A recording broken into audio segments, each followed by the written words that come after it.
a lot of years. If all of that stuff is going to get to you, feel free to let it go in one ear and out the other. The important thing for you to absorb here is the overall broad strokes of what's going on in this story. It's okay if you forget some names and some concepts here and there. I promise there won't be a test. And if you want to go back later and look at those things again, you can check out that article. There are no changes other than stuff I removed, so you'll be able to see it in full. Because it's a little longer than normal, I hope to have some time at the end. We're going to stop at the end of each section. There are 3 sections for questions. So if you do have some, hang on to them, and we will address them at the end of the section. So without further ado, let's get started. So specifically, this is an anarchist perspective on the 1848 revolutions in France from a lecture given by Ian MacKay in 2018. Part 1, relevant terms and definitions. So what was the Jacobin Club? So while the Jacobin Club is something from the French Revolution, its legacy and reputation was monolithic in 1848 France. As such, understanding it is important to understanding the points made in this lesson. The first thing to note about the French Revolution is that it took almost a century to conclude, because there were constant uprisings against whoever was leading the revolution. The Jacobins were a prominent political group during the French Revolution, active from 1789 to 1799, and are known for their radical approach to governance. Key figures such as Maximilien Robespierre and Jean-Paul Marat led the organization, which played a crucial role in the overthrow of King Louis XVI and the establishment of the French Republic. Initially composed of a moderate faction, Jacobins shifted towards more extreme policies, particularly during the Reign of Terror, a period marked by widespread executions of perceived enemies of the revolution. Their governance resulted in significant bloodshed, with thousands executed, including many former allies. As the revolution progressed, internal factions emerged, leading to the Jacobins' eventual downfall in 1794, when many of their leaders faced execution themselves. It should be noted that the downfall of the Jacobins is what triggered the uprising of Napoleon Bonaparte, foreshadowing for today's lesson. The Jacobin Club was disbanded, and the term Jacobin eventually became synonymous with radical left-wing politics, often associated with extreme egalitarianism and, controversially, violent repression. The legacy of the Jacobins continues to influence contemporary political discourse, particularly in discussions of socialism and radical left ideologies. Next slide. So we're good. So I'm defining these things up front because the talk itself references the Jacobins as well as the bourgeoisie and the proletariat. And since this is a class for beginners, I don't want to assume that you know what those mean, so I'm going to define them. The trick about defining bourgeoisie is that you have to clarify where you're talking about in history and so on and so forth. So in all my quests for a good definition, I finally stumbled on an exchange from Reddit, specifically the subreddit Explain Like I'm 5. The question is basically someone asking, what does bourgeoisie mean? And if you haven't seen the subreddit, the premise is people ask a question asking for someone to explain it like they would explain it to a child. So username Mulcyber had the highest responded answer, which I will read. Historically, France was a class society, with the nobles with titles and land, the clergy working for the church, also with land and power, and the third estate, everyone else. During the early to mid-Middle Ages, this third estate was pretty much only peasants. But slowly, society modernized. Less people worked land, more people settled in cities, more people were doing skilled trades and trade. It's not the Industrial Revolution yet, but these trends are already there, just milder and slower. Those later people started to gain more money and power, especially traders and powerful people in trade guilds. Their power was different from nobility and clergy, based on money and city politics. Those people were called bourgeois, i.e., someone who lives in a bourg, old-timey French term for city. I'm going to maim every French word I say, so we'll just have to deal with that. So basically, historically, the bourgeois are the wealthy people from industry and trade. After the revolution, that destroyed the class system, and therefore the power of the nobility and clergy. The bourgeoisie became the dominant class in society. Today, bourgeoisie basically means the rich and powerful, because no other kind of power really exists anymore. Some people said that the bourgeoisie was the middle class in the late Middle Ages/Renaissance. It's not wrong, but quite an oversimplification. Some bourgeois were more powerful than minor nobility, and later even more powerful than powerful nobles. What matters is that their power was of a different nature, and their interests were very different. Um, I'll read the stuff under the edits. The edits aren't super crucial. But I just want to talk about Marx's use of the term bourgeois because it is quite influential. For Marx, a bourgeois is a capitalist, someone mostly earning money through ownership, not labor. This definition partially overlaps with historical bourgeois, but the premise is quite different. And this definition is often used in modern politics. So the next slide is the response to that, which this little dialogue is a good outline of some of the discourse on this term. Next slide. Yes. So this is from a user named Devious Dumplin. Good name. This is a great explanation of the history of the term. The only thing I have to add is that, like the term middle class, bourgeois is an intentionally vague term that people have freighted with political meaning.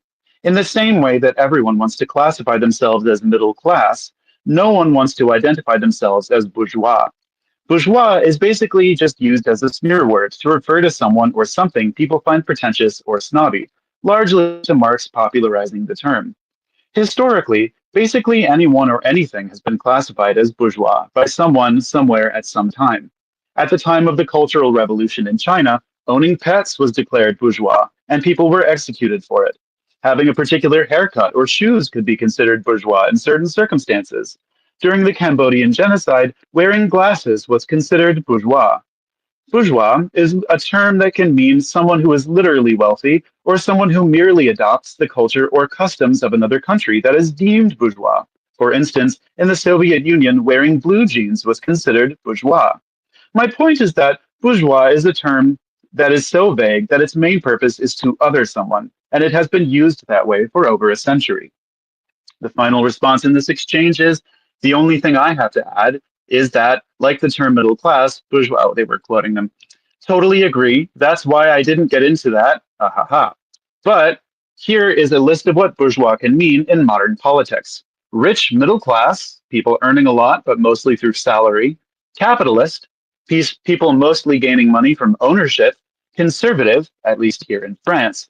The rich and powerful, like top 1%, or someone you don't like. I feel like that's a fair introduction to the term bourgeois, especially today, and also how people will be using it in the past, because contexts do change a lot. Next slide. So then what is the proletariat? For our purposes, proletariat refers to the working class. Specifically, the working class that does not own any aspect of the means of production, like artisans who owned their own workshop. It is also to note that there were and are many disagreements about who counts as the proletariat and who doesn't. Again, for our 1848 purposes, this disagreement largely had to do with how much independence and power the workers have over their own circumstances.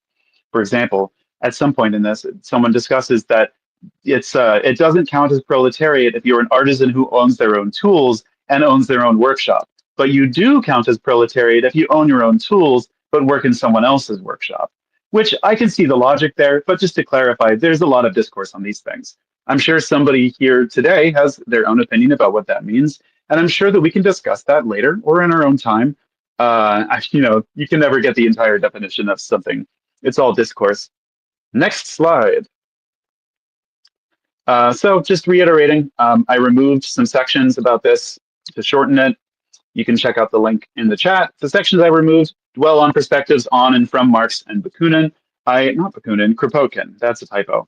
I removed the section on Marx because it's mostly just a catty takedown of Marxist politics. And while we all love a good takedown of Marxist politics, it's not really relevant for our purposes. As for removing the section on Kropotkin, it was a bit redundant and restated in the conclusion. So you're not really missing anything there. All right, without further ado, introduction.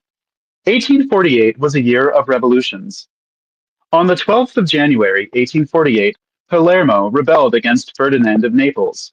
This proved to be a prelude to a whole series of revolutions across Europe. France saw the overthrow of the monarchy in February, which in turn set off a wave of revolt. It may be easier to say where in Europe was not affected by revolution. All experienced a similar fate, namely defeat by counter-revolution. So, for example, Ferdinand became known as King Bomba for the bombardment of the rebel city of Messina for 8 hours after its defenders had already surrendered, killing many civilians. I can't think of any modern parallels. Needless to say, I cannot cover everything or everywhere, so I will concentrate on events in France, as these are the most famous and most socialist, for it was here that the social question was explicitly raised. As Proudhon later noted, the question was no longer between monarchy and democracy, but between labor and capital. Next slide. Context. No revolution takes place in isolation. It is influenced by both objective circumstances and ideas. Both interact. Both are important. After all, objective circumstances shape ideas and actions, while ideas lead to specific decisions, impacting on objective circumstances, for good or bad. So before discussing events in France, I have to sketch the social and ideological context. Social and economic conditions. France in 1848, like all continental Europe, was predominantly agricultural, and the bulk of the working population were peasants. Industry was predominantly artisan in nature, with little in terms of industry and the industrial proletariat. So, for example, in Paris, small industry predominated, with around 7,000 patrons, with more than 10 workers, patrons meaning bosses in this case, while, while 32,000 people worked alone or with a single worker. Links between towns and cities were rudimental, with some railways, but no actual network. Machinery was being introduced, causing unemployment amongst the artisans. 1846 saw a financial crisis and bad harvests, which developed into an economic depression the following year. Alongside these economic changes, there were rising demands for political reform within the bourgeoisie. Since 1830, the big bourgeoisie ruled under a constitutional monarchy, the July monarchy. Suffrage was limited to males who paid 200 francs or more in taxes, resulting in voters numbering 250,000 out of a population of 9 million. Unsurprisingly, the regime was viewed as corrupt and was generally despised. Socialist ideals and workers' movements. As in Britain, the rise of industry also saw the rise of socialist ideas and the labor movement. This saw the transformed working class increasingly called the proletariat by most socialists at the time. But it must be stressed that this was in a pre-Marxist way, as industry was not widespread, even if its impact, particularly via competition with Britain, was. As social conditions changed, so did ideas. Associationism started to grow within the working class, alongside strikes and unions. Both were illegal, and so many mutual aid groupings were also resistance societies. Faced with the rise of wage labor, the idea of associationism, cooperation, was raised by the workers themselves in 1830 as an alternative, first by printers, then by other groups of workers. As in Britain, what was later termed utopian socialism arose during the 1820s and 1830s. This was focused around a few critics of current society, notably Fourier and Saint-Simon, who urged the creation of ideal communities to present an example the rest of society would follow. These thinkers were influential but fundamentally authoritarian in both tactics and aims. The followers of Fourier and Saint-Simon participated in the revolution, along with Cabet and his Icarians, named after his famous utopian novel, Voyage to Icaria. Then there were the insurrectionists, Blanqui and Barbet, who aimed at the seizure of power by coup de main, followed by the dictatorship of proletariat as rule of insurrectionists.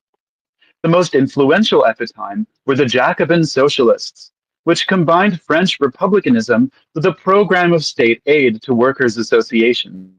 As expounded by Louis Blanc in his Organization of Labor, 1839, competition from these workers' associations, social workshops, would drive private industry out of business, eventually replacing competition with state planning. However, as a reformist, he saw this as benefiting all classes, and so all classes, as citizens of the Republic, would be involved in the organization of labor. Next slide.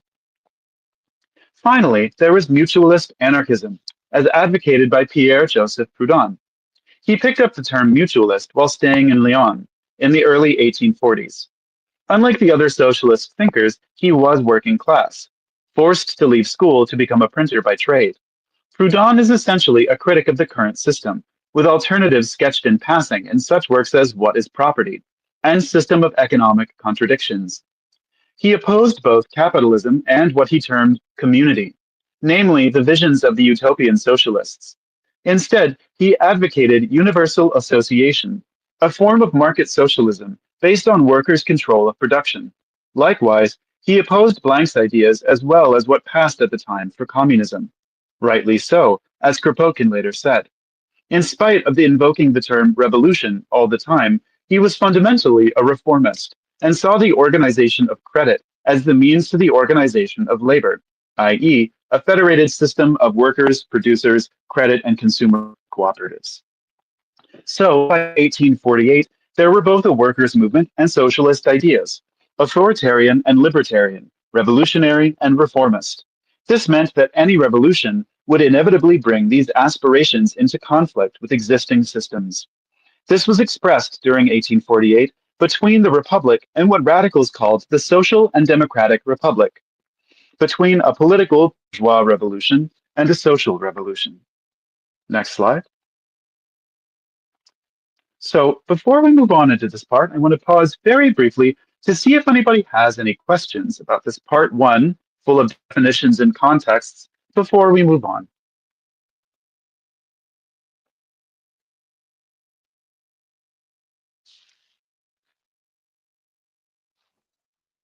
What would you say is the main difference between like oligarchs, the super 1%, and the bourgeoisie?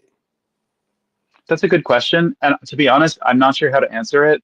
That honestly sounds like a good topic for discussion because like the most immediate answer is that the circumstances were just different. For one thing, like at the time, the people that had wealth comparable to the 1% in 1848 world would have been people that had been nobility and had been collecting wealth for a lot longer. Industry was relatively new, and so there were maybe some people who had 1% money, but not many of them. The circumstances are just so different. It's hard to say for sure. Dominic?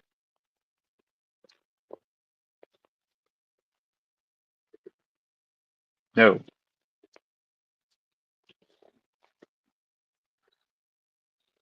What? I feel like I'm on the moon right now.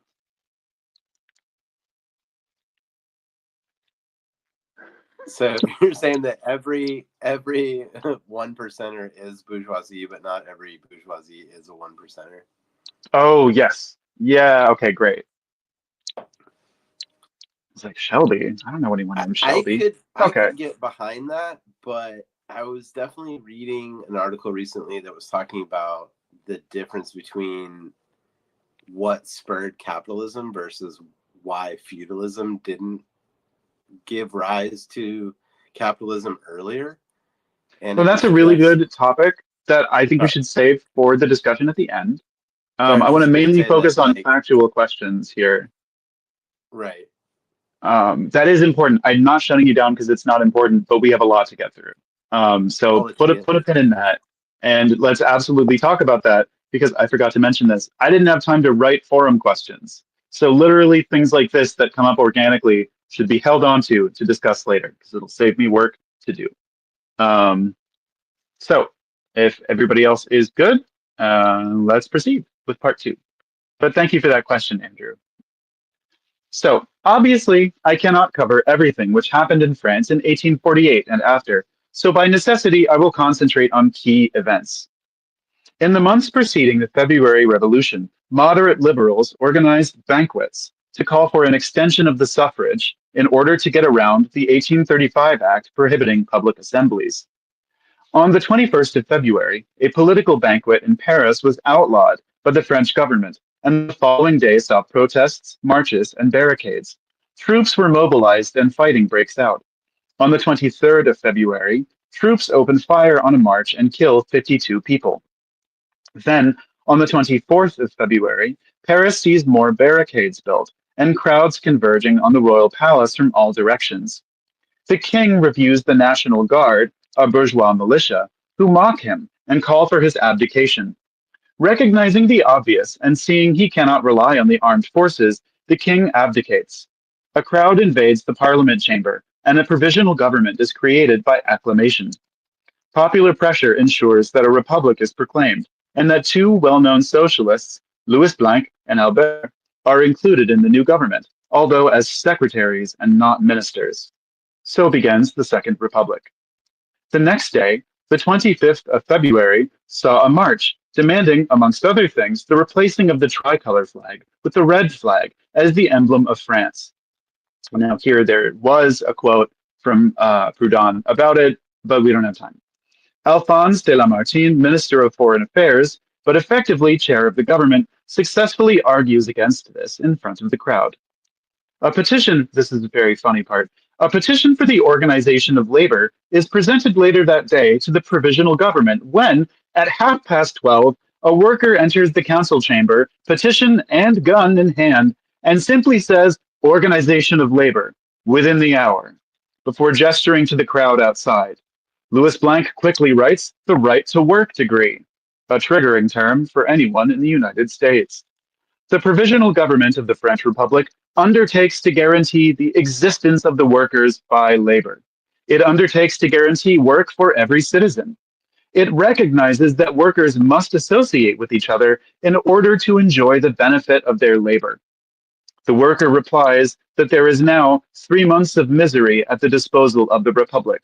The right to work becomes the focus for the struggle between political and social revolution. Next slide. The national workshops are decreed the next day. These, however, are organized by bourgeois Republicans in the Ministry of Public Works, and cleverly named to give a superficial air of being embedded within Republican institutions, like the National Guard, the National Assembly, etc. The name also linked them to Blanc's social workshops, but in reality, they were more like traditional charity workshops established by previous governments in times of economic distress. Soon, 120,000 workers were in these state-run, military-like make-work schemes. The 26th of February also sees laws restricting freedom of association repealed, and as a result, clubs start to form. These are political associations based on mass meetings. Soon there are over 200 in the Paris area, with 100,000 members. Workers' associations, called corporations, the term in this context is the French equivalent of guild, so this is like a work guild, become increasingly active, conducting strikes and forming cooperatives. Significantly, the provisional government also decrees on the creation of the Mobile Guard to give itself some reliable armed forces. On the 28th of February, there is a mass demonstration for the creation of a Ministry of Labor. This is initially refused by the provisional government, but after Blanc and Albert threaten to resign, the Luxembourg Commission is announced as a compromise. This would be an advisory body, a, quote, government commission for labor, and located where the, quote, Chamber of Peers sat in previous regime, the Luxembourg Palace. As with the naming of the national workshops by Republicans, this gave a false impression, namely that the new commission would play a similar role in the new republic as the previous second chamber did under the July monarchy. The Luxembourg Commission begins its deliberations on the 1st of March, with 200 deputies elected from various corporations, those guilds that we talked about. This later rises to 700. However, bosses, patrons, are also elected, 231, representing 77 trades. This, though, is unsurprising, as Blanc was an advocate of class cooperation. So just for a modern parallel, imagine that there's a great meeting of a bunch of different unions, and someone also invites like one of those bosses unions. As well as discussing the social question and the organization of labor, it is also involved in resolving strikes, creating trade regulations, etc. It is worth noting that this is the only elected body of the Republic at the time. Next slide. On the 16th of March, the provisional government issues a decree raising direct taxes on property to 45%, aiming to secure the republic's finances. This, called the 45 centimes, alienates peasants and other small property owners from the republic. The following day, the 17th of March, there is a mass march of 200,000 in Paris, demanding that the planned elections are postponed from the 9th of April to the 31st of May in order to give more time for electioneering in rural areas, that the elections in the National Guard are likewise postponed, and that all troops are removed from Paris. Blanc supports the postponement. However, he convinces the marchers to let the provisional government decide in its own time, so prompting a protester to say to his face, "So you're a traitor, you too." This is kind of like when people successfully, bring someone to the table with like a college protest, but they say, "Okay, now you can all go home and we'll all have a meeting about it." And then once everybody goes home, they don't do anything or do something unhelpful. The National Guard elections are postponed to the 5th of April, and the general elections to the 23rd, although the lasting impact of the huge demonstration was to scare the bourgeoisie. Another march of 20,000 takes place on the 16th of April to give the government a petition asking for social reforms and to hand over a patriotic donation. While peaceful, rumors had circulated beforehand that an insurrection is planned. This allows the government, in the form of Ledru Rollin, formerly a radical, now a politician, to proclaim a state of siege.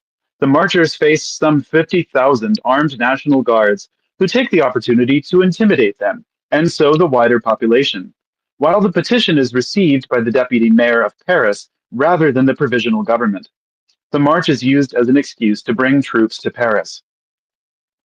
Elections, based on universal male suffrage, take place on the 23rd of April.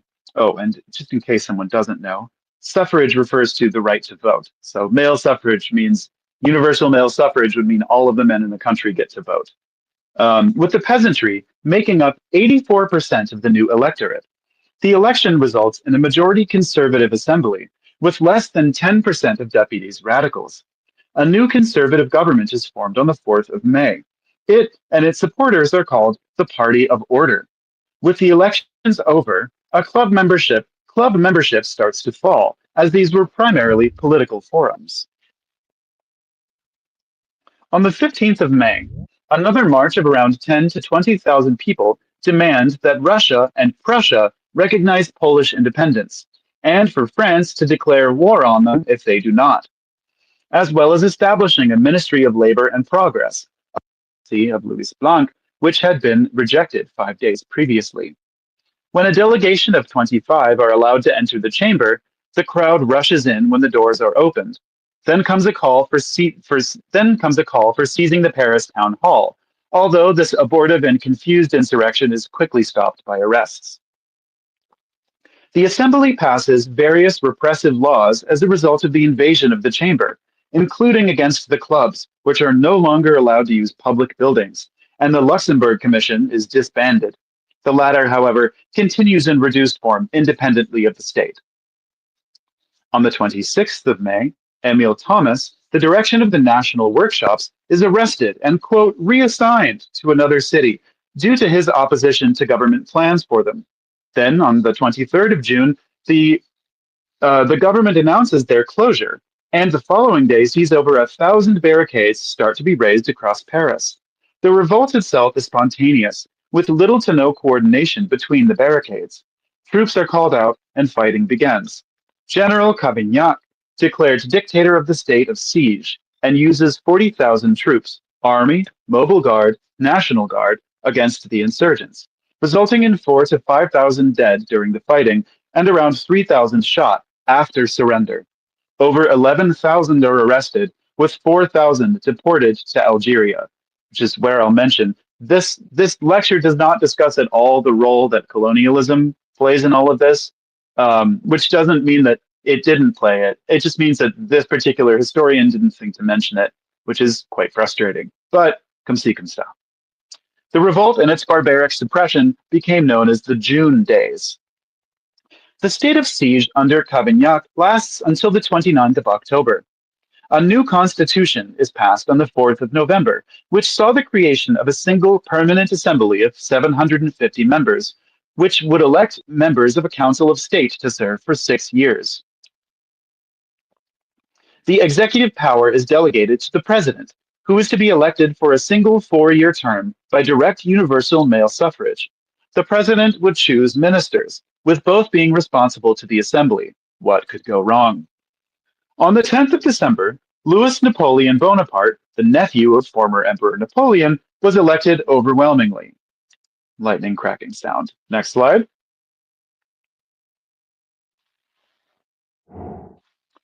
Reactionary force increased during 1849. For example, the 15th of March sees a law passed against workers' combinations. Not sure what that means. While the 21st of March, another is passed against the clubs.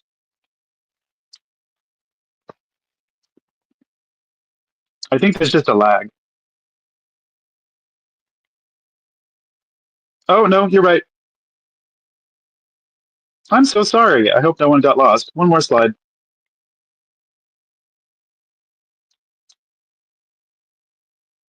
Thank you. I'll start this slide over. Thanks for letting me know. Reactionary force increased during 1849. For example, the 15th of March sees a law passed against workers' combinations. Not sure what that means.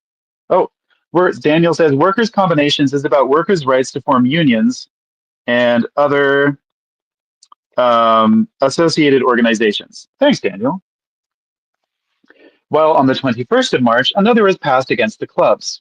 A demonstration of the Montagne, the extreme left of the assembly, named after the radical Jacobins of the first French Revolution, opposing French intervention against the Rome Revolution, takes place on the 13th of June and is treated as an insurrection, leading to many arrests.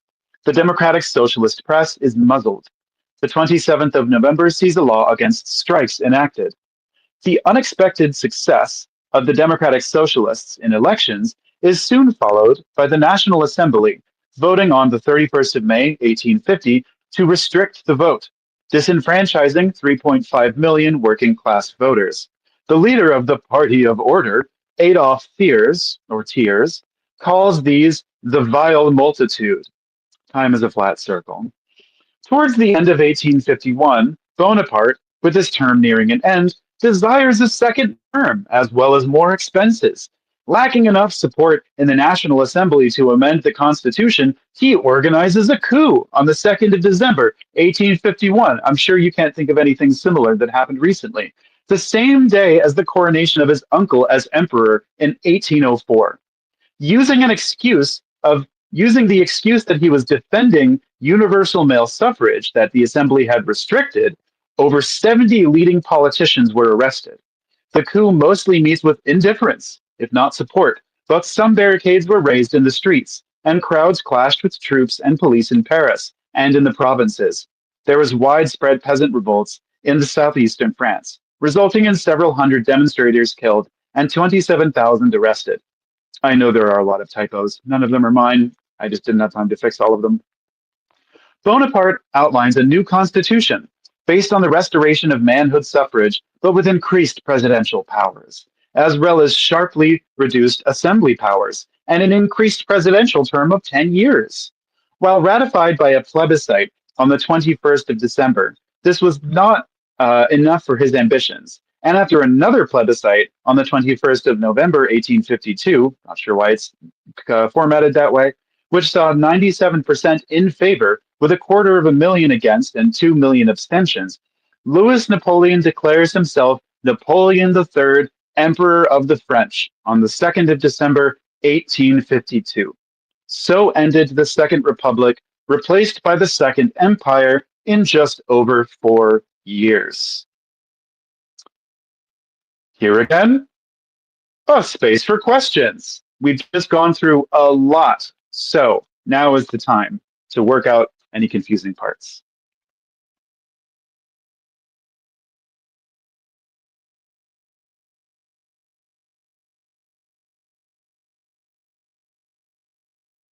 There has to be at least one. It couldn't have made that much sense to everyone.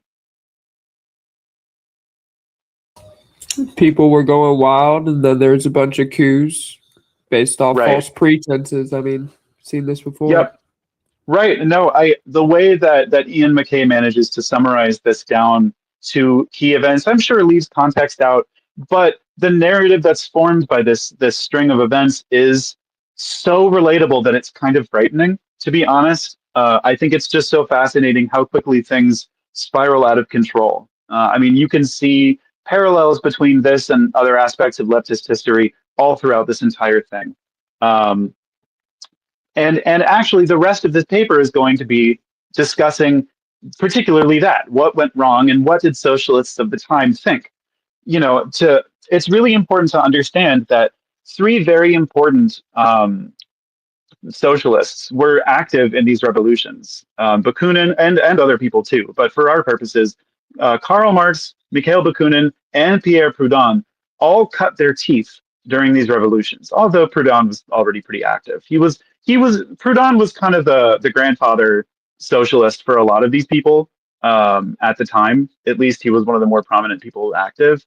But a lot of the leftist like political theories that are still followed by people today come out of some of these experiences. So if there are no questions, then let's move on to part 3. Meanwhile, given the sorry tale recounted above, it is unsurprising that there was not much popular support for the Second Republic by the end. The hopes of February were soon crushed by the Second Republic that it created.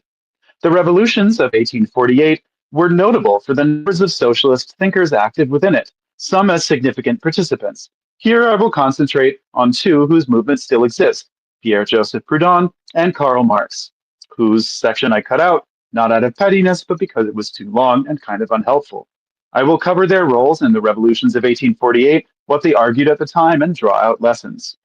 Please do check out the link if you want to read the parts about Marx. They are quite good. Next slide. Proudhon. Pierre-Joseph Proudhon played a leading role in French events as a journalist and then as an elected politician. He did not take part in the banquets movement, but in February, he helped build barricades in Paris and used the skills of his trade to print one of the first posters of the revolution. Wary of the revolt, he thought that they, quote, have made a revolution without an idea. This he sought to provide by means of his journalism, after being urged to start a paper by printers who had just left the barricades. He produced 4 papers during the revolution, all having people in the title and all suppressed, as well as these papers, which were daily at times, with 40 to 50,000 issues sold. Proudhon also wrote numerous pamphlets and articles. The theme was consistent, namely, the pressing need for economic transformation. Rejecting his previous anti-political stance, Proudhon was elected to the National Assembly on the 4th of June, 1848, along with, amongst others, Victor Hugo and Louis Napoleon. There, he raised socialist ideas, including after the June days, when he proclaimed that, quote, only one of 2 things can happen. Either property will overrule the Republic, or the Republic will overrule property, which is a banger of a quote. Only one other representative voted for his proposal. Transcriber's note, I'm not sure what proposal he's referring to here. It's kind of vague. The other socialists abstained. As Bakunin later noted, after the June days, there was but, quote, a single voice, the voice of the illustrious and heroic socialist Proudhon, who alone had the courage to throw down the challenge to this rabid bourgeois herd of conservatives, liberals, and radicals. Next slide. Proudhon recognized the danger of Louis Napoleon early, denouncing quite accurately his pretensions of becoming the emperor. He used his publications to defend the Republic against both the conservatives and Bonaparte, recognizing the weakness and isolation of the left. He argued for reconciliation and moderation alongside legal resistance. He continued his long-standing opposition to the insurrection. He also sought to encourage socialist economic reform by the workers themselves. He was stripped of parliamentary immunity because of his attacks on now President Louis Napoleon, resulting in beginning a 3-year prison sentence in June of 1849. During his imprisonment, he wrote 2 key libertarian texts, Confessions of a Revolutionary and General Idea of the Revolution. These books, along with his extensive journalism, raised numerous ideas which would become standard libertarian themes, ideals which came from his role as both participant in and commentator on events. Next slide. Democracy. These next few slides are going to break down some of these things in sort of bullet points. Democracy. Proudhon is often remembered as having proclaimed that universal suffrage is counter-revolution. Given the events of 1848, he certainly had a point. However, context is important, and he was referring to universal suffrage used to elect a government in a centralized, indivisible republic. In other words, a Jacobin or bourgeois system which would, quote, concentrate all public powers in the hands of a single authority, and so created despotism. This was nothing less than, quote, the negation of the people's sovereignty. And so, quote, democracy says that the people reign and does not govern, which is to deny the revolution, end quote. This analysis also suggested that the state was not just an instrument of class rule. It had its own oppression. It had its own oppressive and exploitative traits, which existed independently of its role as enforcer of the rule of economically dominant minority classes. For Proudhon, real democracy required a radically different system. So the choice of talents, the imperative mandate, and permanent revocability are the most immediate and incontestable consequences of the electoral principle. More, a, quote, truly democratic regime required, quote, unity at the bottom and its separation at the top. And this, in turn, meant the need to democratize and federate all aspects of life, social, economic, and military. Quote, organized in this way, the army retains its civic feelings. This applied universally, both functionally and internationally, for a free socialist society. There, quote, will no longer be nationality, no longer fatherland. Whatever a man's race or color, he really is the native of the universe. Yes, this is race everywhere. I will remind us here, again, something that this historian Ian MacKay does not get into.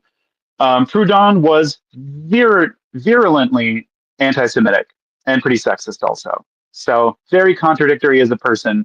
If someone missed that first lesson, I don't want that to be overshadowed. Not a perfect human. That is often ignored in texts like this. He had his flaws, but I digress. Next slide. So, organization of credit. Economic transformation was at the heart of his activity during 1848, arguing for the, quote, organization of credit and creating the Bank of the People. He saw this as the means to achieve the organization of labor, which still remained the end. This was because the organization of labor must not emanate from the powers that be. It ought to be spontaneous. In other words, labor must organize itself rather than be organized by the state or by well-meaning intellectuals. Quote, Louis Blanc represents governmental socialism, revolution by power, as I represent democratic socialism, revolution by the people. An abyss exists between us. Economic change cannot be left to the state, which was, as he had put it in 1846, chained to capital, and cannot be seized and reformed. Moreover, it was not up to the task anyway. Quote, since I first set foot on this parliamentary Sinai, I ceased to be in contact with the masses. By absorbing myself in my legislative work, I had completely lost view of current affairs. One has to experience this isolation called a National Assembly to understand how the men who are the most completely ignorant of the state of a country are nearly always those who represent it. Again, a banger of a quote. He also sought economic change now, opposing all the others on the left who advocated, quote, political revolution first, then social revolution. Instead, he argued that economic transformation was needed, and so it was a case of, quote, social revolution first, then political revolution. This reflects his reformist politics and rejection of insurrection. As well as solving the social question, economic change was needed to combat the economic crisis, which had gotten steadily worse after the revolution. Moreover, he argued that workers could not rely on or wait for the government to act, not least because it was obviously bourgeois and opposed to social reforms. Nor could they await seizing political power, whether by election or a coup d'état, for their distress would not disappear in the meantime. Next slide. Revolution from below. For Proudhon, what was required was a revolution from below, from true democracy, which he contrasted, as he had in 1846, with a top-down approach. Quote, from above evidently signifies power. From below signifies the people. On the one hand, we have the actions of government. On the other, the initiative of the masses.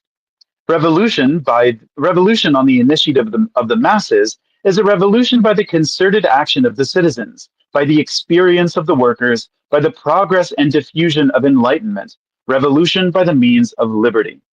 Proudhon was the first to argue for what has become known as socialism from below. Next slide.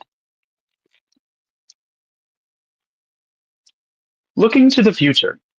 Proudhon stressed the need to look to the future. Quote, could society not turn its gaze in the direction in which it is going? He berated those so-called revolutionaries and radicals who aped the past.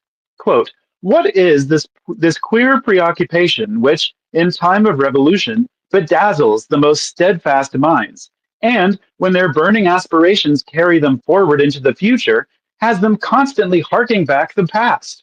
In order to organize the future, a general rule confirmed by experience, the reformers always start out with their gaze fixed upon the past. Nothing has changed. All we have had is a change of personnel. Time is a flat circle.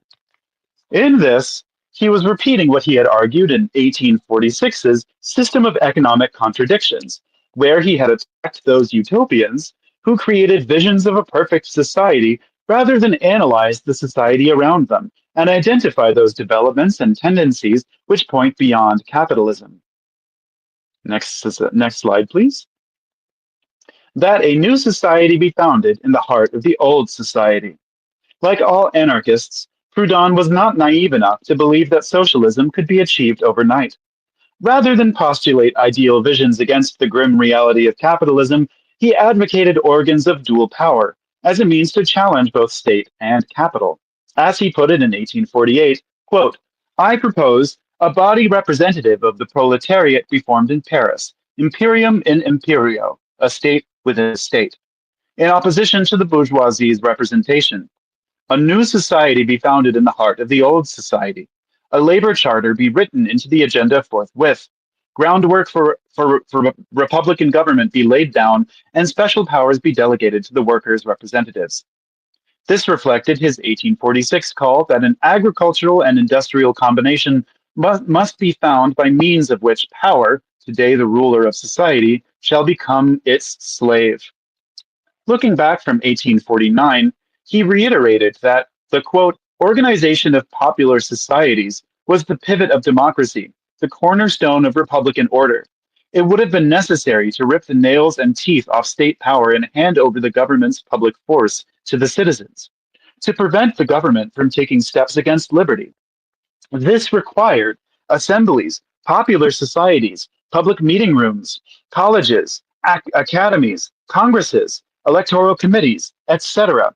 In a word, associations and meetings of all kinds and varieties. It is a matter of the organization of universal suffrage in all its forms, of the very structure of democracy itself.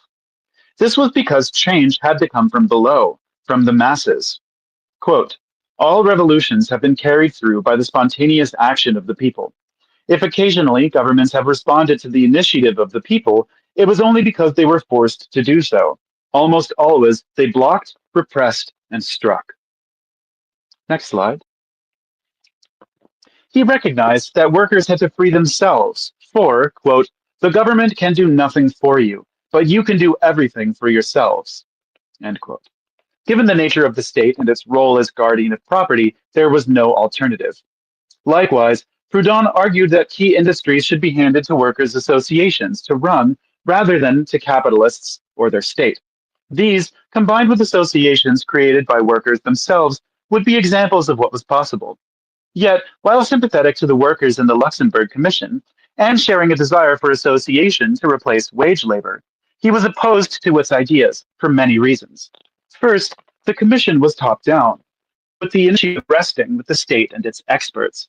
Its assemblies simply gave advice and ratification of decisions made elsewhere. Second, for Blanc, It was a quote in a states general of labor, and reflected this by being patriarchal, top-down, centralized, and statist. It also included bosses' representatives. And ultimately, for Blanc, the state emancipates the workers, and the Commission was ideologically committed to the organization of labor by the state, something Proudhon rightly dismissed as being still monarchical, still wage labor. However, Proudhon did work with its members in 1849 to found the short-lived Bank of the People. Next slide. Anarchism confirmed? Question mark. The events of 1848 saw Proudhon become a politician, but they also saw him as most anti-statist, in part due to that experience. In 1849, he wrote his commentary on events, Confessions of a Revolutionary, revised in 1851. In it, he noted that events had confirmed analysis of the state and system of economic contradictions. Power, the instrument of collective might, created in society as a mediator between labor and capital, finds itself inevitably chained to capital and directed against the proletariat. No political reform can solve this contradiction. The problem before the working classes, then, is not to conquer, but to overcome at the same time power and monopoly, which means creating, out of the people's guts and labor's profundity, a greater authority, a more powerful fact that surrounds and subjugates capital and the state. Every proposed reform that does not satisfy this condition is simply one more scourge which threatens the proletariat. This, he now noted, was a prophecy of the events that we have seen take place in 1848 and 1849. It is by stubbornly wanting revolution through power and social reform through political reform that the February Revolution was postponed. His conclusions were the same.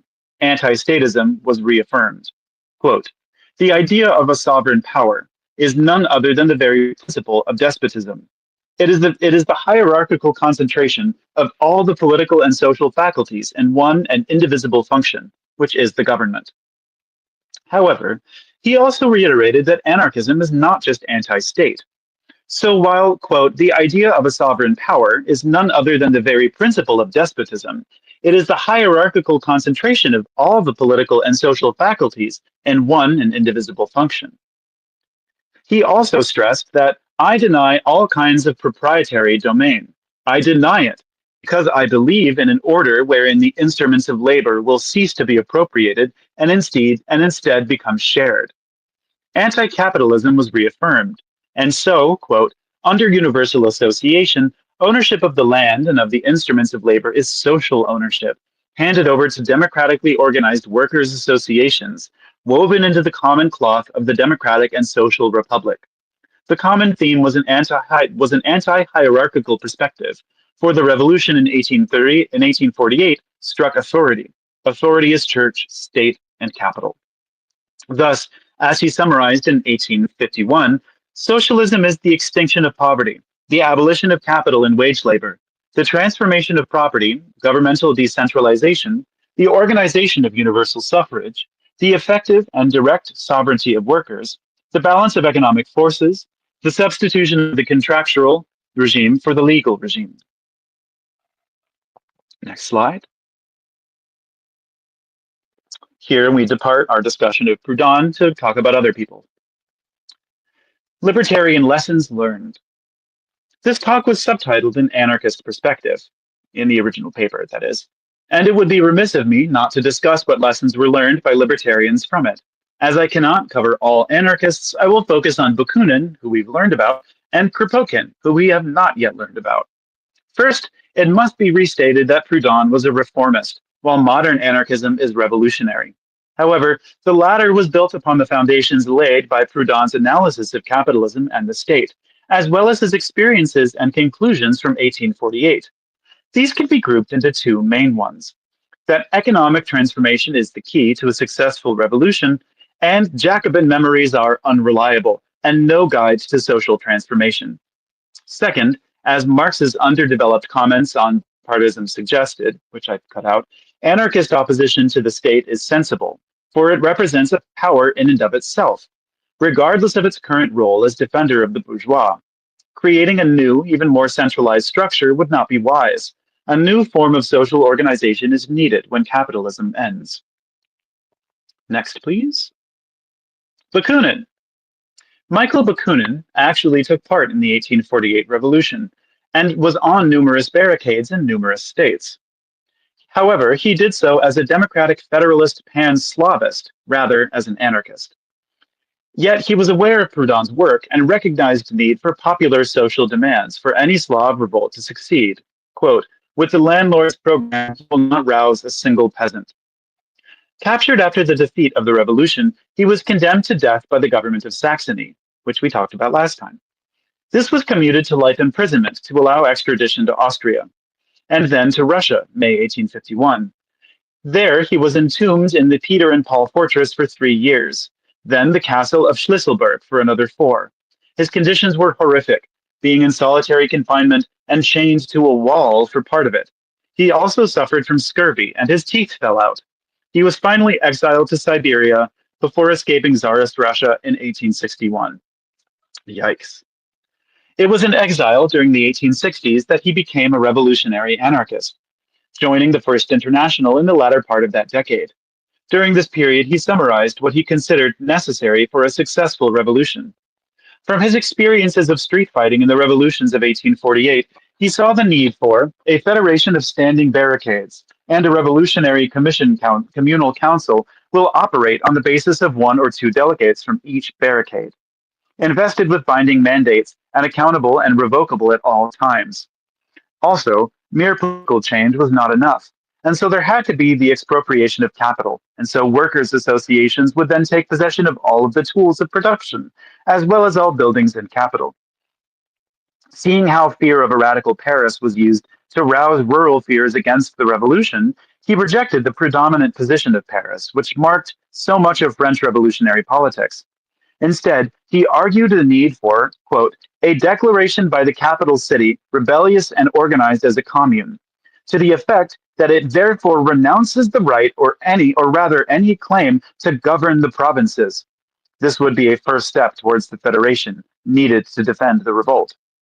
All the provinces, communes, and associations to delegate their deputies, likewise invested with imperative, responsible, and revocable mandates to set a meeting place, for the purpose of constituting the federation of associations, communes, and provinces which have rebelled, and in order to organize a revolutionary force capable of overcoming the reaction.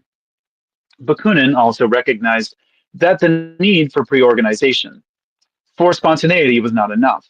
Thus, the pressing need for both organization of revolutionaries and the organization of the working classes. As regards the latter, he advocated what would later be termed syndicalism, by noting that unions create that conscious power without which no victory is possible, while strikes, quote, create, organize, and form a workers' army, an army which is bound to break down the power of the bourgeoisie and the state, and lay the ground for a new world. Next, please. This is the last section. We made it.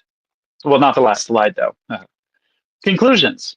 While any new revolutionary situation will be radically different than facing radicals in 1848, there are some conclusions to be drawn from events 170 years ago. There is little point looking at history if there is no attempt to learn lessons from it, if only to avoid repeating the mistakes of the past. For libertarians, the question boils down to what forms of popular organization were developed in the revolt and their potential. As Kropotkin put it in his The Great French Revolution, quote, to make a revolution is not, however, enough that there should be such risings, more or less successful. It is necessary that after the risings, there should be left something new in the institutions, would permit new forms of life to be elaborated and established. So what forms of self-management appeared in 1848? First of note are the clubs, which, although neighborhood-based, were organized by political interest. There was also a club of clubs.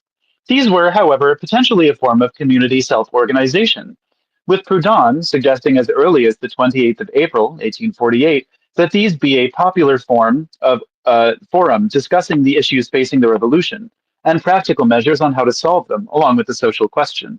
Sadly, given their origins, the clubs focused on political issues, usually election-oriented, and so ignored wider social issues. For example, the pressing issue of high rents for working class people was not raised. Second are the corporations. The name is the French equivalent of guild, so trade associations, which participated in marches under their own banners. They were also the electoral bodies for the Luxembourg Commission and involved in strikes and trade regulations. So they combined various functions as trade-based organizations, including creating productive associations like cooperatives. These had greater potential as they saw themselves as active participants in both trade disputes and in building a cooperative alternative to capitalism. Next, please. So popular organizations existed, both community and economic, which were embryos of a socialist alternative, as Proudhon recognized. Sadly, both were fatally undermined by their own politics. Both were infused with the Jacobin tradition, even if modified by the likes of Louis Blanc to address the social question.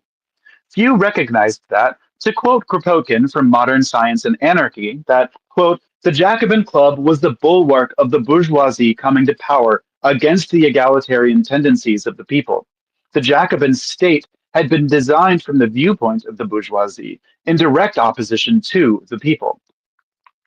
Thus, the social revolution of 1848 drew its ideas, its imagery, its tactics from a bourgeois revolution, bourgeois politics, bourgeois vision, and a bourgeois structure.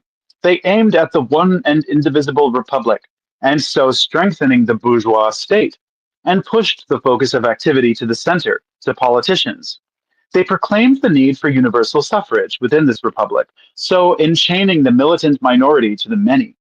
This meant that they could not defend, never mind extend, the gains of the revolution, for the conservatives could point to the radicals' own politics and proclaim they, not the radicals, embodied the voice of the people, which Rousseau had so casually equated to the voice of God.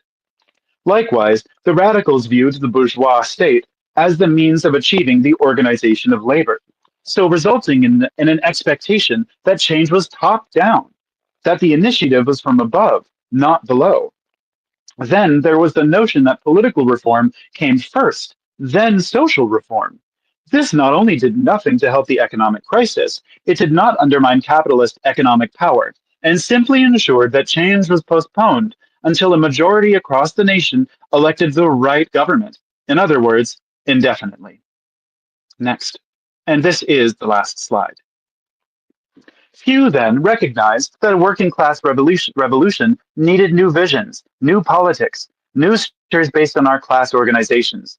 Few do so now, with Leninism inheriting the Jacobin mantle and failing to understand the lessons of 1917, never mind those of 1848. So what is the alternative? As Daniel Guérin, summarized in his excellent book, Anarchism, quote, Proudhon, in the midst of the 1848 revolution, wisely thought that it would have been asking too much of his artisans to go immediately all the way to anarchy.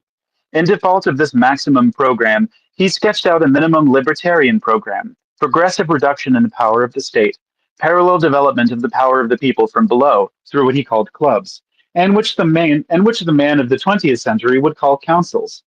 It seems to be the more or less conscious purpose of many contemporary socialists to seek out such a program. In other words, the lesson is the need to build organs of working class self-management, to de-center society within the community and within the economy, to rip as many functions as possible from the state and capital and place them into the hands of the people and their social and economic federations, to not wait until after a revolution to build such working class organizations, but to create or get involved in community and workplace organizations now. Indeed, Kropotkin urged for such an approach during the 1905 Russian Revolution. Proudhon put it in 1851, quote, the proletariat, gradually de-Jacobinized, demands its share, not only of direct suffrage in the affairs of society, but of direct action. That, in a few words, is the lesson of 1848. Next slide.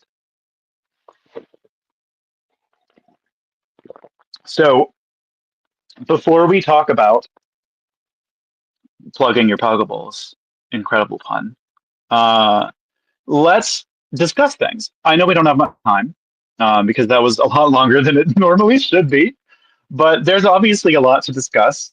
Personally, I am interested in parallels between today and then, and kind of analyzing what people could have done for things to come out differently. If anybody has something burning at the end of their tongue, please feel free to unmute. The discussion should be free.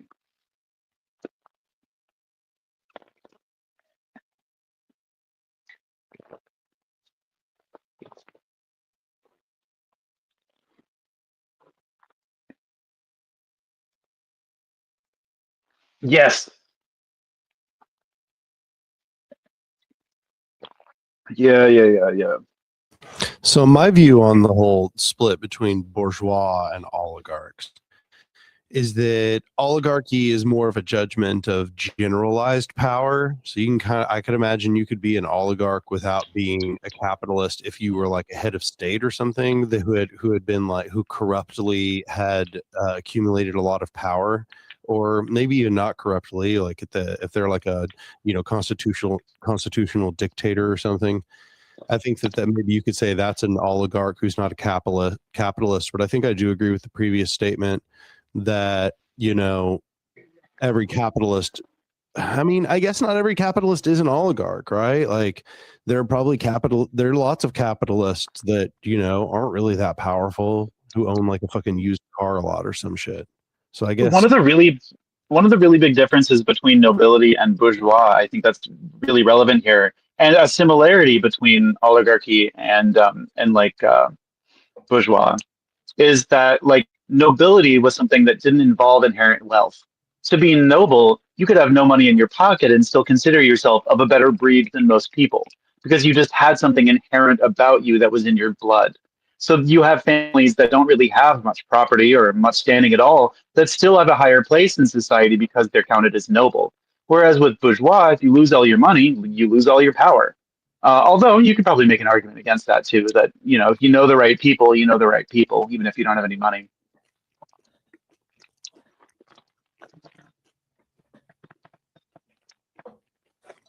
So the article I read that was kind of spurring that question and the discussion tonight made the point that feudalism had existed, and then what was the thing that made capitalism different or emerge.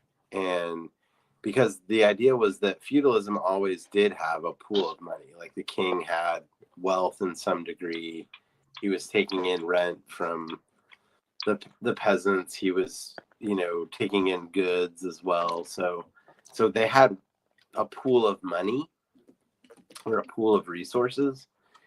And that was kind of the thrust of this article I was reading, was saying that for capitalism to emerge, there had to be a pool of money or a pool of resources somewhere.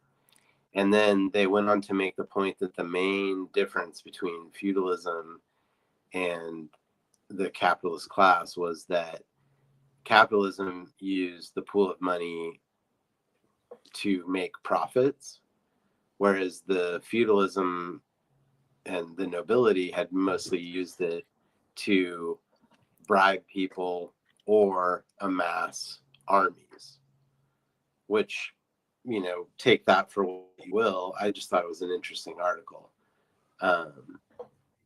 because it did kind of make the point that, yeah, like to be capitalist, you have different class interests. You have, some money that you're utilizing in a different type of way than the feudalism had before. So there was another question I wanted to raise, kind of a theoretical question, kind of a hypothetical thing. Imagine hearing all that we did about Proudhon's opinions about needing to lead from the ground up, and perhaps if the councils and the corporations, hilarious difference between that term, by the way, would have been kind of the directors instead of the central government.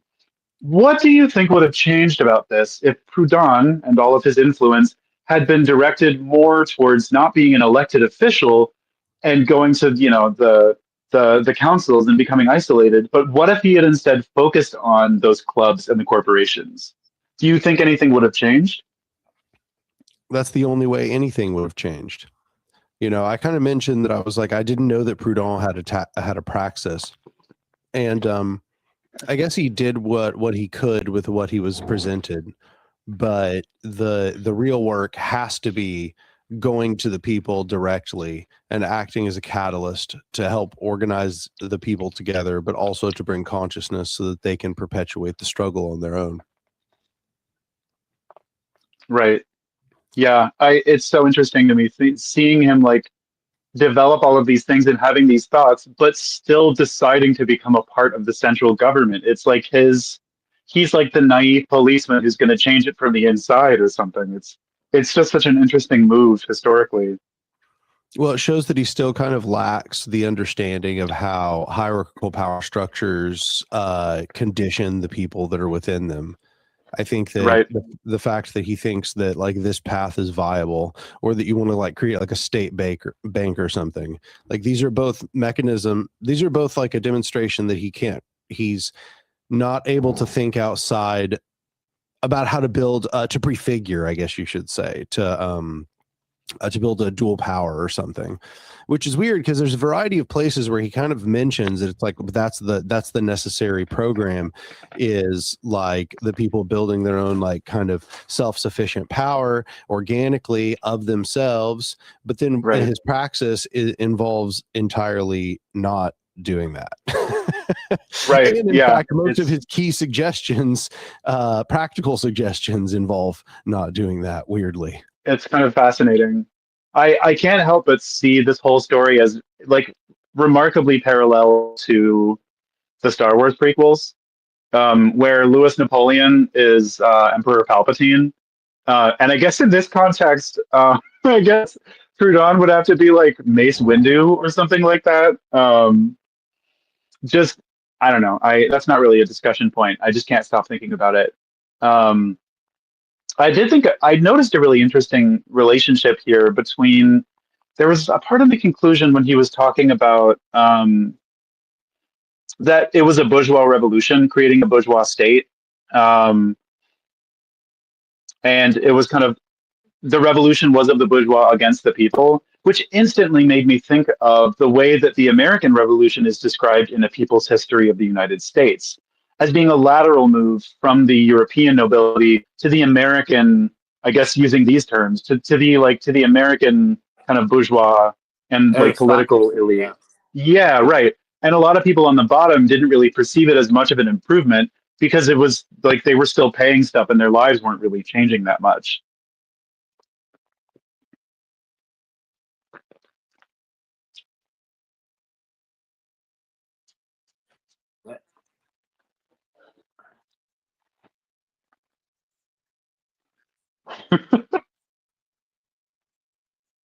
Yeah, yeah, yeah.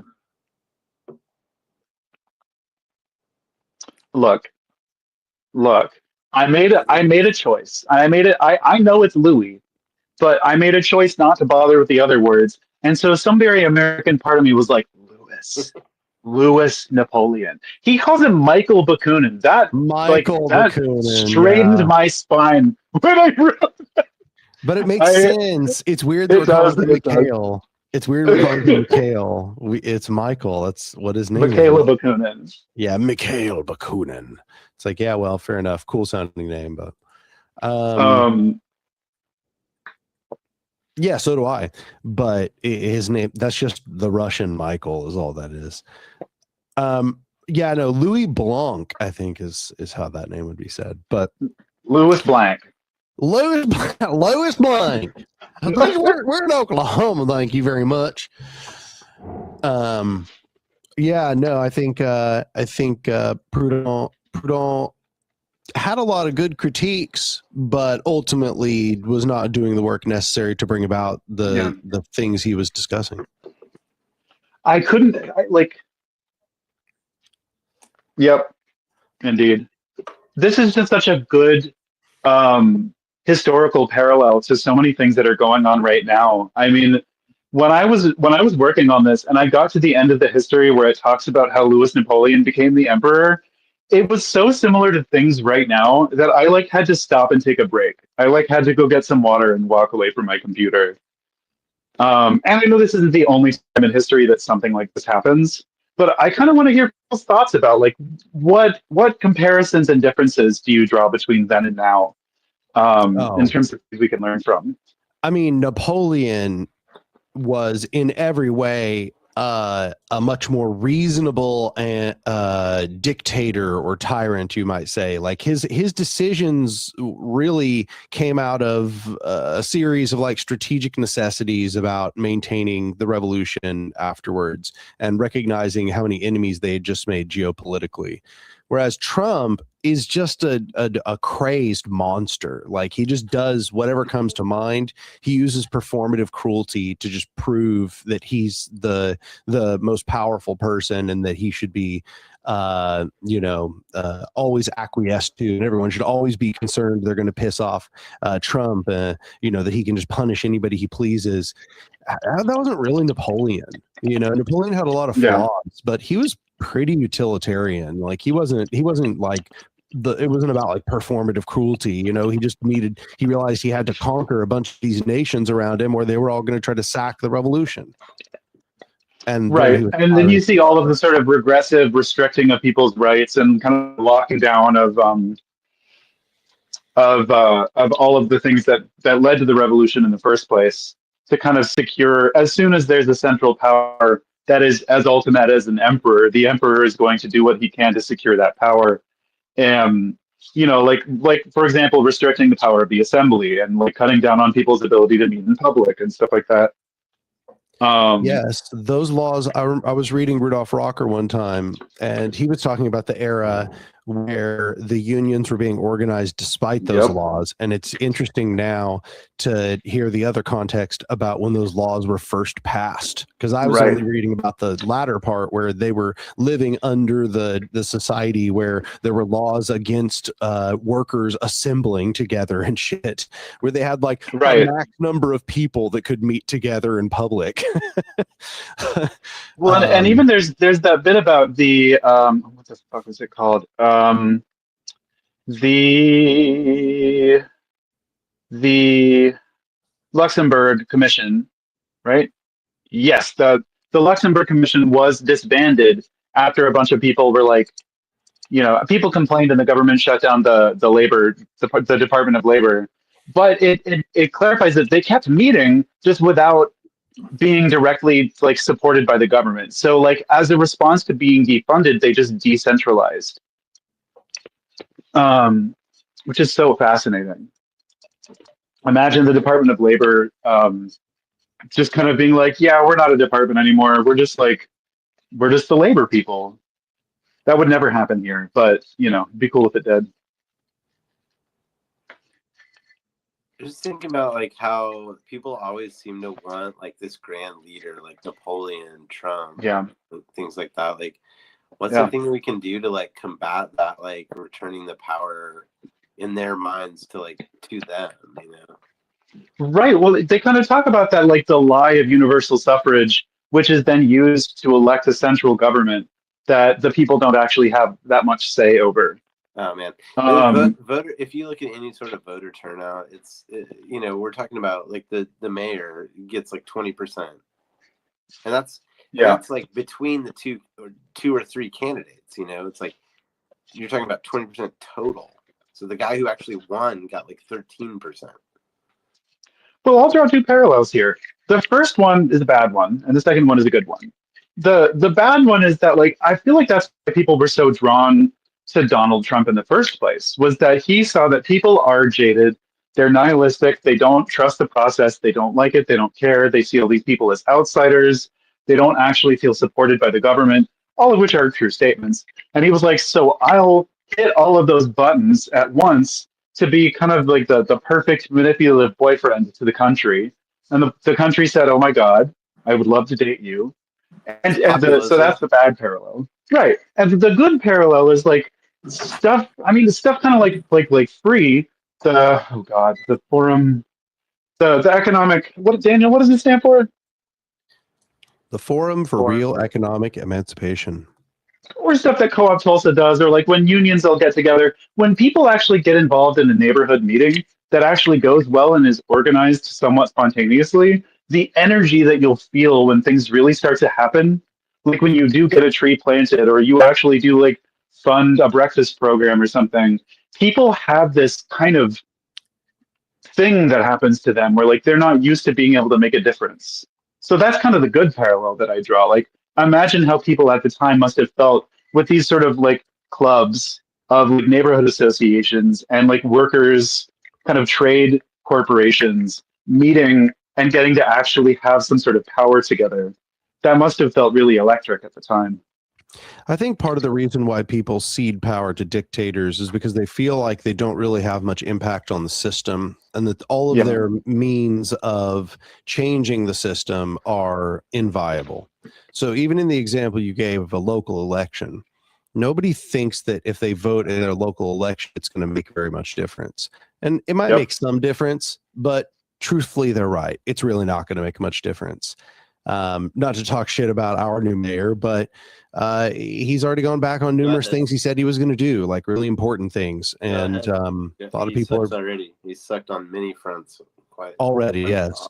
And so then it's like, well, then why would you expect people to show up to vote for those people? Like, who gives a Yep. shit? It doesn't affect their life, and they know it doesn't affect their life. They're not going to be duped into believing it does.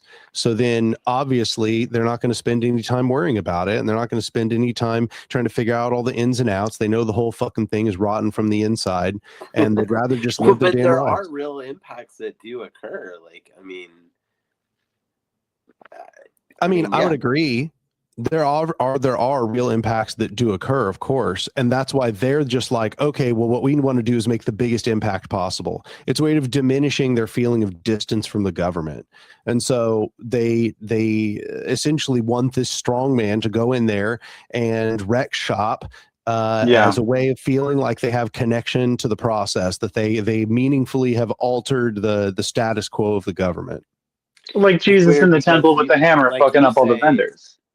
Well, you say like a strong man, but I feel like when the Democrats elect somebody, they want actually the opposite of that. They want somebody who is They don't want to very, be a like- liberal who's a strong man, but when we get like an FDR Well, type, they want- love that guy. The they FDR want like an was egalitarian who's going to come in and like make everything better for everyone.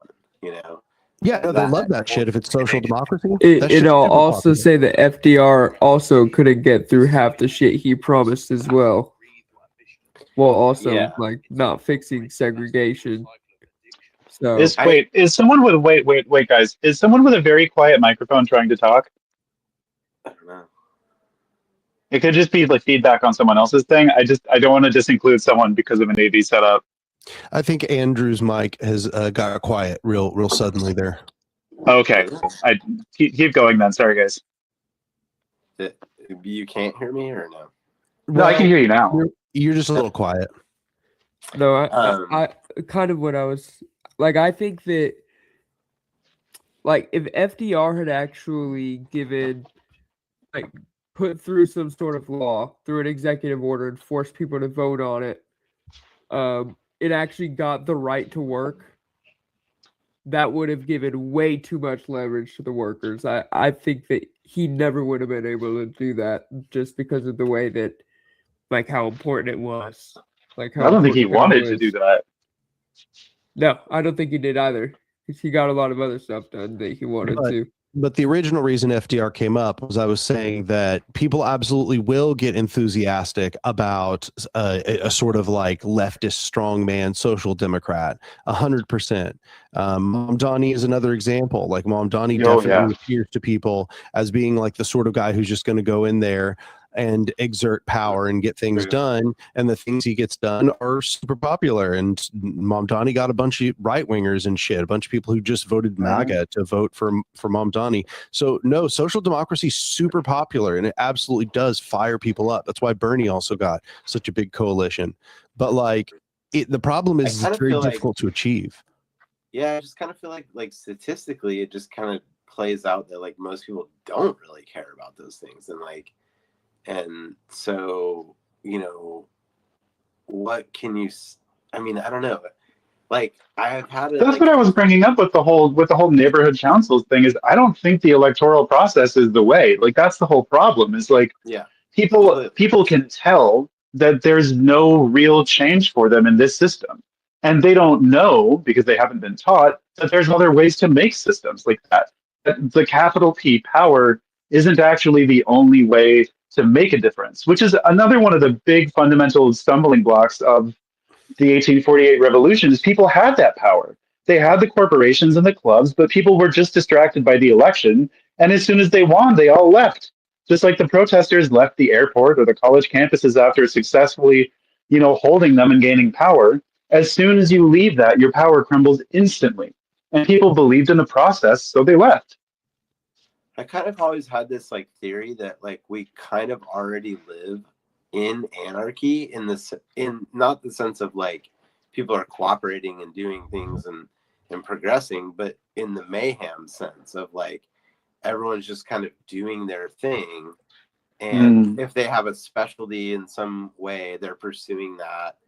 And only when they bump up against government do they start to care about government. That's really interesting. I think I can agree with that in a sense. But I think the thing I'm trying to get across here is like people don't have, the vast majority of human beings just don't have a sophisticated political analysis. Nope. Okay. Nope. They don't understand the difference between major disagreements in political theory. They don't even know what it would look like to be politically consistent about a bunch of different issues. And they don't spend enough time thinking about it to even recognize when they've contradicted themselves. Like that's just not part of their conscious thought process. So politically incoherent. Most people are politically incoherent. Or it's just more like survivalist. Like they're taking each moment as it comes and looking to take advantage of that for themselves. Yeah. I mean, I think even if it's not purely self-interest, I think there's some sense like the whole thing about getting some strong man to go smash up shop, that isn't even necessarily in their self-interest. I think it is very motivated by just a feeling like something's got to change. If anything, almost like a broader ideological commitment to knowing things are rotten and can't be sustained as they are.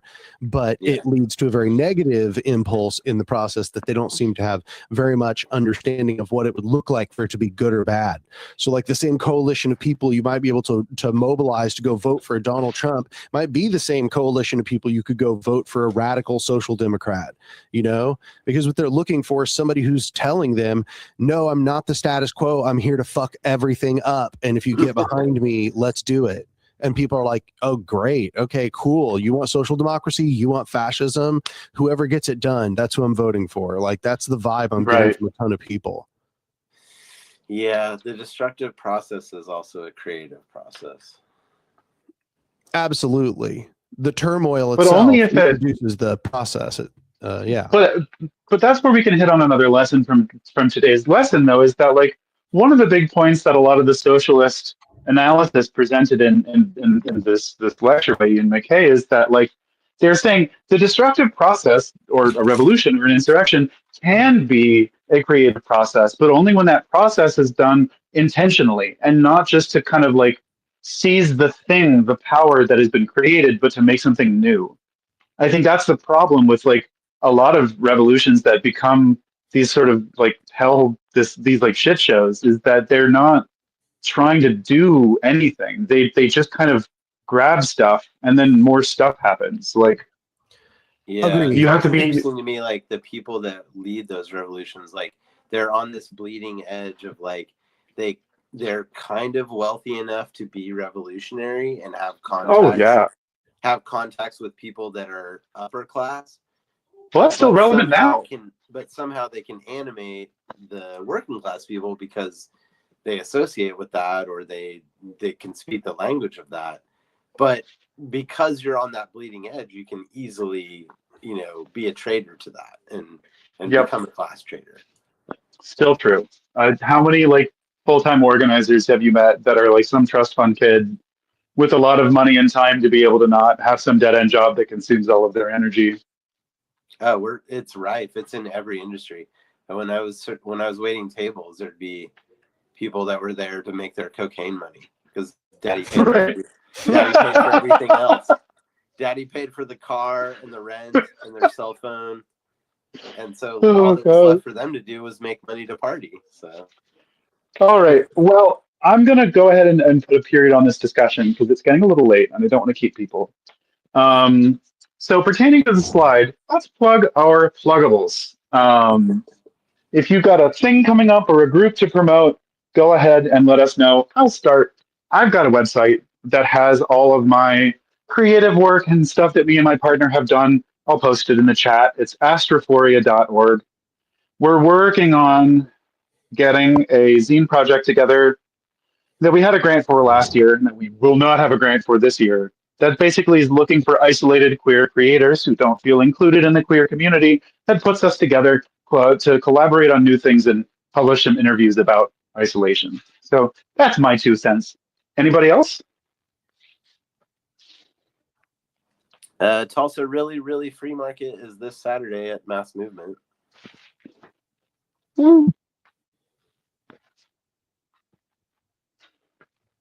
What? Your channel. Oh, I gotta plug the channel. I feel like everybody knows about the channel here. Brendan, even I think might have found it through there. No, I don't, or probably so, right? Yeah, Yeah, I did. yeah, exactly. So I think everybody here knows about the channel. Check out that YouTube channel. It's called Anarch. He's got that. I don't know if you ever heard of it. That stoicism video is pretty good. I watched it the other day. Thanks. Glad you thought so. No, more importantly, people should go subscribe to the Cooperation Tulsa YouTube if you haven't, because we only got like 400 subscribers. Yeah. Check out the paper that I took this lesson from. It's towards the top of the chat from today. It's good. I cut some things out. If you're into statistics, read the whole paper because I cut a lot out. He posts a lot of voting numbers and stuff, so give that a look-see. Watch him rag on Marx for too many pages. He spent too much time on Marx, huh? It just evolved into like critiquing Marx's whole like philosophy, and I was like, look, I get the urge, but we have shit to do. I don't have time for this. Yeah. No. And this is the same Ian McKay that's the singer for Fugazi, right? It must be. I've never heard of him. I was like, God, I hope this guy's not a virulent racist or some sort of horrible like liar. I don't know if this is the same guy because no, it's not. It's not the same guy. And he also wrote the first edition of the Anarchist FAQ. No, it's not the lead singer of Minor Threat. It does not appear so. No, it's spelled. His is MACK, and whereas this one's is MCKAY. Plus IAIN is the craziest spelling of Ian I've ever seen in my life. It's something. It's something, all right. Iane. Anyway, I'm done. Yep. Oh, I'll read what Logan said because Logan just wrote it. Check out Freedom Flamingo and watch my interview on U.S. interventions in Latin America on YouTube. Freedom Flamingo is the name of the channel. Freedom Flamingo is the name of the channel. Good name.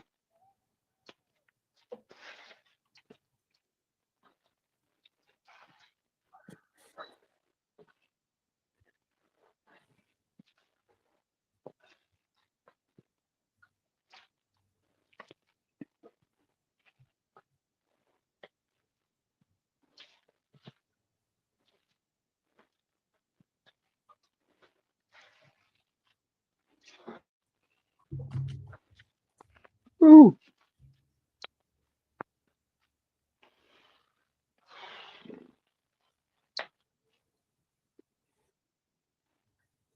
Any last thoughts, anybody? I can't imagine publishing 4 daily papers with circulation numbers in the 50,000. Like, what was wrong with Proudhon? How the fuck did he do that? That I sounds don't impossible. think you wanted enough, Jordan.